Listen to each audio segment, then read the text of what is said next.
You know, I absolutely love my garden. And part of loving your garden is learning how to really pay attention. One thing that I don't like about gardening is using pesticides. So I'm constantly on the alert for any symptoms or signs like this that tells me that there might be a problem and there's something going on over there. This is the insect frass, basically excrement from some sort of a critter. And I can see it's been chewing on that leaf. So somewheres in here we have got a caterpillar or some sort of a insect that's eating the leaves. And oh, there we go. Okay, there is the little culprit. You know, it looks almost like a tomato hornworm. It's a tiny little guy. Didn't know that they went after fava beans, but apparently, boy, yeah, I would say that that's definitely a hornworm. I don't know if you can see it clearly there, but look out for the telltale signs. You find those guys in your tomato plants, and they can get really big. I've seen them, 4 inches long, and they can just devour a plant in no time. So here's some more little evidence over here. So somebody's in here. Oh, look at that. Those are aphids. Oh my gosh, the aphids are just going crazy on that plant. You know what? I'm just gonna annihilate that.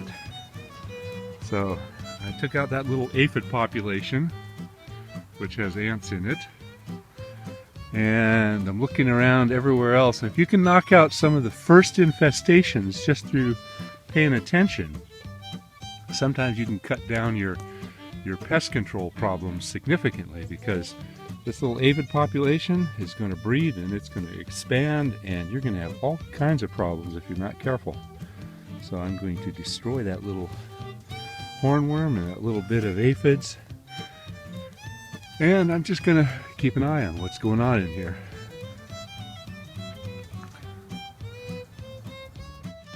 Now it's kind of interesting because we have fava beans growing in different areas in the garden. We planted a bunch of those over there, and they get more shade in the morning. The sun hits them at about 10:30 or so. But down here we've got some that are in the full sun.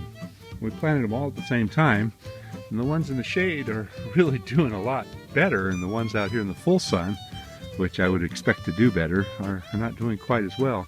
But we have other problems. Look at that. Somebody, I'm going to guess a rabbit.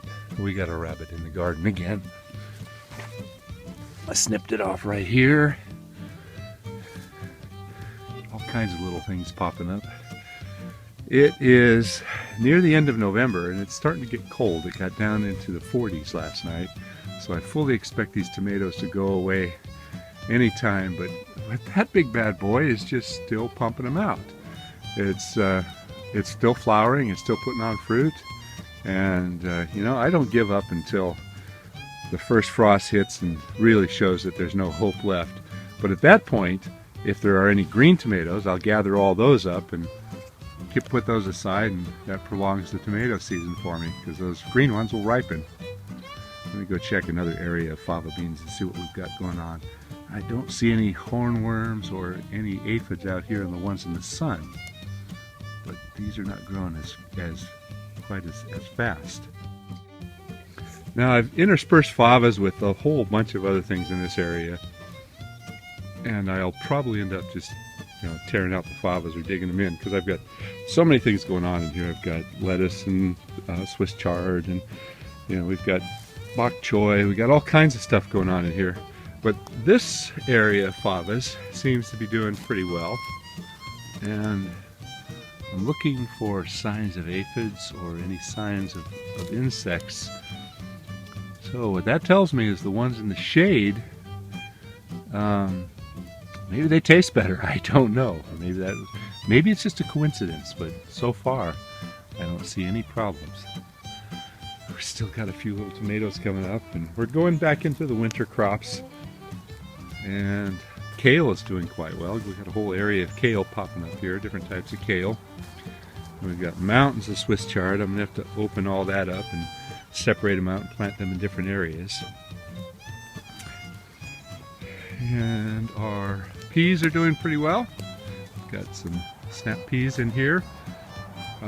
Interestingly, the ones over on this side, they get a little bit more sun, working their way back. The ones that get a little bit more shade because of these trees are not doing quite as well. Got a few of them growing over there, and they're just sort of limping along. They're doing okay. This area is in need of being thinned out.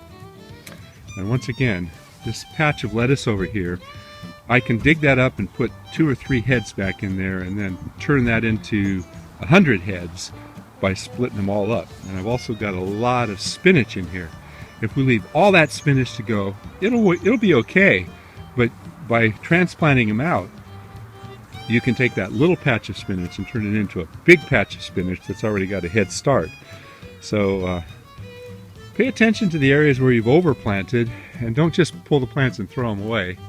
Transplant them out and put them in other areas of your garden. This is where I'm at right now, end of November, and it's looking pretty darn nice.